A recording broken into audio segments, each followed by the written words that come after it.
नमस्कार, मैं हूं गीतिका पांडे और आप देख रहे हैं टुडे हरियाणा। हमारे प्यारे राज्य हरियाणा से जुड़ी हुई खबरों को देखने के लिए हमारे चैनल को जरूर सब्सक्राइब करें। साथ ही आप हरियाणा के किस जिले से चैनल देख रहे हैं हमें कमेंट बॉक्स में कमेंट कर जरूर बताएं। नियुक्ति आदेश जारी किए। हरियाणा सरकार ने युवा सशक्तिकरण और उद्यमिता सैनिक और अर्धसैनिक कल्याण विभाग के प्रधान सचिव और हरियाणा सरस्वती विरासत विकास बोर्ड के मुख्य कार्यकारी अधिकारी विजेंद्र कुमार को उनके वर्तमान कार्यभार के अलावा प्रस्तावित हरियाणा आय वृद्धि बोर्ड का विशेष कार्यकारी अधिकारी ओएसडी नियुक्त किया। मुख्य सचिव संजीव कौशल द्वारा जारी आदेशानुसार युवा सशक्तिकरण और उद्यमिता विभाग इस पहल के लिए प्रारंभिक अभ्यास के लिए प्रशासनिक और वित्तीय सहायता प्रारंभ करेगा। से प्रदूषण से राहत। हरियाणा के 9 शहरों का AQI 100 से नीचे आया। गंभीर प्रदूषण से जूझ रहे हरियाणा को बारिश से बड़ी राहत मिली। कई शहरों की हवा साफ हो गई। कुछ शहरों का वायु गुणवत्ता सूचकांक 100 के नीचे आ गया। शनिवार को सबसे साफ शहर हिसार दर्ज किया गया। हिसार का AQI 66 दर्ज किया गया, जबकि 4 दिन पहले हिसार का AQI 400 से ऊपर दर्ज किया जा रहा था। जरूरत से ज्यादा एक्सरे सिटी स्कैन कराना स्वास्थ्य के लिए हानिकारक हो सकती है गंभीर बीमारी। जहां आज एक तरफ एक्सरे, अल्ट्रासाउंड, सिटी स्कैन और MRI की सुविधा से डॉक्टर्स द्वारा मरीजों का बेहतर इलाज करना आसान हुआ, वहीं दूसरी तरफ इनके जरूरत से ज्यादा प्रयोग से लोग कैंसर जैसी गंभीर बीमारी की चपेट में आ सकते हैं। ऐसे में आमजन को समझना चाहिए कि वे सिर्फ जरूरत पड़ने पर ही इनकी सेवाएं लें, नहीं तो भविष्य में गंभीर परिणाम भुगतने पड़ सकते हैं। किसानों की हुई मौत। सौर ऊर्जा पंप पर मिलेगी 75% सब्सिडी। लास्ट डेट से पहले कर दें अप्लाई। ग्रामीण क्षेत्रों में सौर ऊर्जा का उपयोग कर कृषि गतिविधियों को बढ़ावा देने के लिए केंद्र और राज्य सरकार की ओर से किसानों को सौर ऊर्जा पंप पर 75% की सब्सिडी प्रदान की जा रही है। हरियाणा सरकार ने मुख्यमंत्री मनोहर लाल के कुशल नेतृत्व में एक अहम पहल की, जो राज्य के किसानों के लिए काफी लाभकारी साबित हो रही है। ADC डॉक्टर वैशाली शर्मा ने बताया कि राज्य सरकार की ओर से किसानों को प्रधानमंत्री किसान ऊर्जा सुरक्षा उत्थान महाभियान यानी PM कुसुम योजना के तहत सौर ऊर्जा से सिंचाई, किसानों की सुरक्षा के साथ साथ अतिरिक्त कमाई का अवसर प्रदान किया है। सरस्वती तो रूठी हैं, कहीं लक्ष्मी माता भी न रूठ जाएं। दिवाली पर दिए आपत्तिजनक बयान को लेकर बुरी तरह से घिरे अनिल विज। हरियाणा के गृह मंत्री अनिल विज ने दीपावली पर राम जी की मूर्ति न खरीदने को लेकर विवादित बयान दिया। उन्होंने एक्स पर ट्वीट करते हुए लिखा कि एक बात समझ नहीं आती कि लोग दिवाली तो मनाते हैं श्री राम जी के 14 वर्ष बाद अयोध्या वापस लौटने के कारण, परंतु पूजा करते हैं लक्ष्मी जी की। उन्होंने राम जी की प्रतिमा न बिकने को लेकर यह भी लिखा कि बाजार में भी लक्ष्मी जी की प्रतिमा तो प्रत्येक दुकान पर मिल रही है, परंतु राम जी की प्रतिमा किसी दुकान पर मिलती है।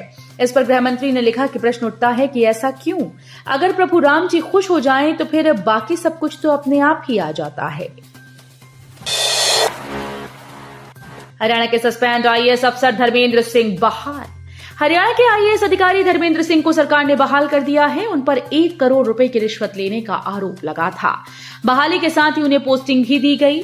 हरियाणा के मुख्य सचिव संजीव कौशल की ओर से जारी ऑर्डर में उन्हें सहकारिता विभाग के विशेष सचिव की जिम्मेदारी दी गई है। के बाद PM मोदी आएंगे हरियाणा।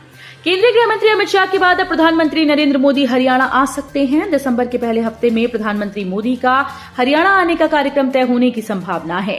रेवाड़ी के माजरा गांव में बनने वाले देश के 22वें एम्स का PM मोदी शिलान्यास करेंगे। इसके अलावा वे और भी आधा दर्जन बड़े प्रोजेक्ट्स की शुरुआत हरियाणा में कर सकते हैं। हरियाणा में बनेगा दुनिया का सबसे खतरनाक हथियार।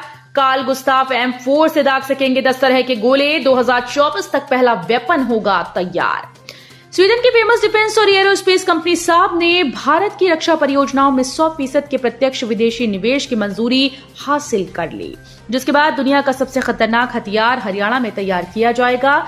इस हथियार का नाम कार्ल गुस्ताफ M4 है। ये ऐसा हथियार है जिससे कई अलग तरह के गोले दागे जा सकते हैं। संभावना है कि ये कंपनी हरियाणा में अपनी फैक्ट्री लगाएगी। कार्ल गुस्ताफ M4 में 10 तरह के हथियार लग सकते हैं, यानी एक ही वेपन सिस्टम से दुश्मन के ऊपर 10 तरह के हथियार दागे जा सकते हैं, यानी एंटी पर्सनल HE और ADM सपोर्ट वॉरहेड यानी smoke, illum heat, anti armour heat, 551, 551C, 751। Hisar में किसानों के टोल पर धरने की तैयारी।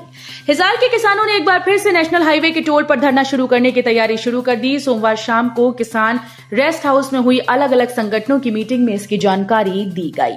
संयुक्त किसान मोर्चा के नंबरदार शमशेर सिंह और रणबीर मलिक की अध्यक्षता में हुई मीटिंग में कहा गया कि अगर सरकार ने बिजली बिल एक्ट में संशोधन करने और स्मार्ट मीटर लगाने की कोशिश की तो एक बार फिर से टोल पर डेरा जमाना होगा।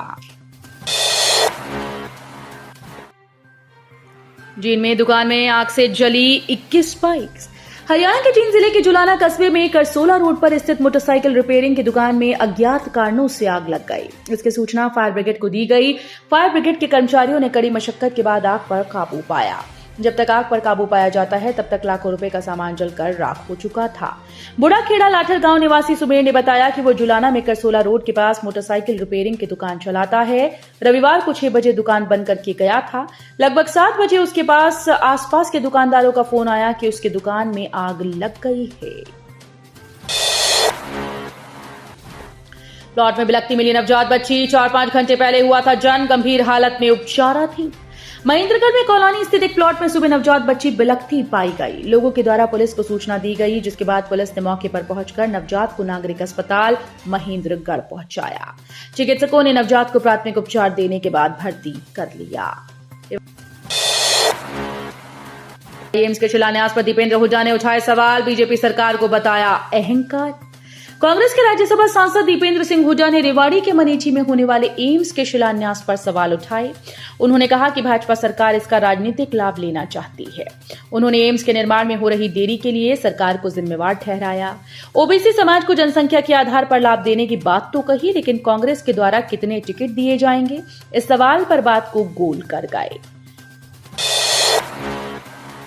गिड़गिड़ाते रहे बच्चे, नहीं मिला इलाज। छोटे छोटे बच्चों के सामने पिता ने तोड़ दिया दम। अस्पताल पर लापरवाही के आरोप।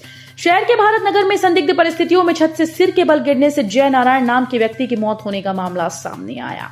मृतक जय नारायण के छोटे छोटे बच्चों ने आरोप लगाया कि उनके पिता अरुण नाम के व्यक्ति के पास बैठकर ड्रिंक कर रहे थे, जिस दौरान अरुण नाम के व्यक्ति के दोस्त ने उनके पिताजी का गला पकड़ा और मारपीट करने की धमकी दी, जिसके बाद से उनके पिताजी टेंशन में थे और जिस वक्त वो घर पर दीपावली के उपलक्ष्य में बम पटाखे जला रहे थे तो अचानक उनके पापा छत पर पहुंचे और नीचे गिर पड़े। हरियाणा में जहरीली शराब से 2 और लोगों की मौत। हरियाणा में जहरीली शराब से 2 और लोगों की मौत हो गई। इसके साथ ही पिछले 5 दिनों में प्रदेश में जहरीली शराब से मरने वालों का आंकड़ा 22 तक पहुंच गया है। सोमवार को जिन 2 लोगों की मौत हुई उनमें यमुनानगर के मंडेबरी गांव का रमेश उर्फ भिंडी 32 शामिल है। पुलिस ने उसे 9 नवंबर को गांव में ही अवैध रूप से शराब बेचने के आरोप में पकड़ा था। तो ये थी हरियाणा राज्य से जुड़ी हुई आज की कुछ खास और अहम खबरें। इसी तरह की लेटेस्ट अपडेट देखने के लिए टुडे हरियाणा को जरूर सब्सक्राइब करें।